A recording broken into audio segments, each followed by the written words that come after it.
Dear viewers, আসসালামু আলাইকুম। আমি এখন রয়েছে যশোর বেনাপোল হাইওয়েতে। এখানে হচ্ছে একটা ছেলে 4 দিন যাবৎ হচ্ছে গুম রয়েছে, রাসেল নামে একটা ছেলে।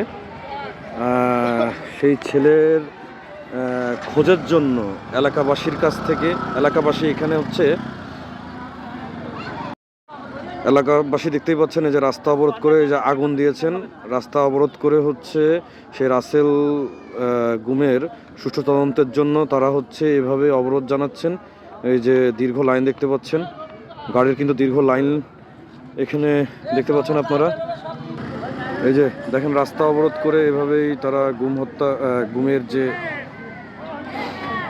সুষ্ঠু তদন্ত চাচ্ছেন। তারা রাসেল নামে একটা ছেলে 4 দিন যাবৎ সে হচ্ছে নিখোঁজ রয়েছে।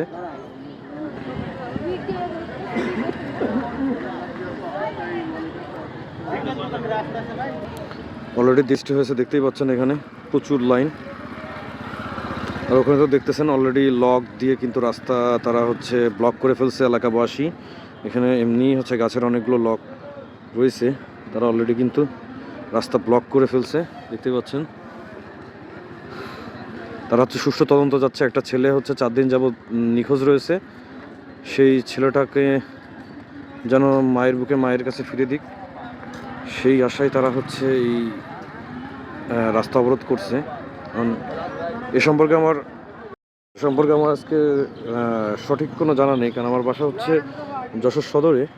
আর এটা তো হচ্ছে জিও গাছের ভিতরে পড়ছে, এই কারণে এখানে কী দিয়ে কী হয়েছে সেটা সঠিক আমার জানা নেই। এখানে বিস্তারিত বেশি কিছু জানাতে পারছি না। জাস্ট এতটুকুই বলতে পারি যে একটা ছেলে 4 দিন যাবৎ নিখোঁজ।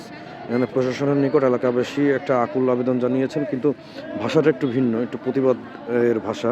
তারা হচ্ছে বলতে চাচ্ছে যে যেন ছেলেটাকে খুঁজে দেওয়ার ব্যবস্থা করা হোক। এই তো, সো ভিডিওটা এখানে শেষ করছি।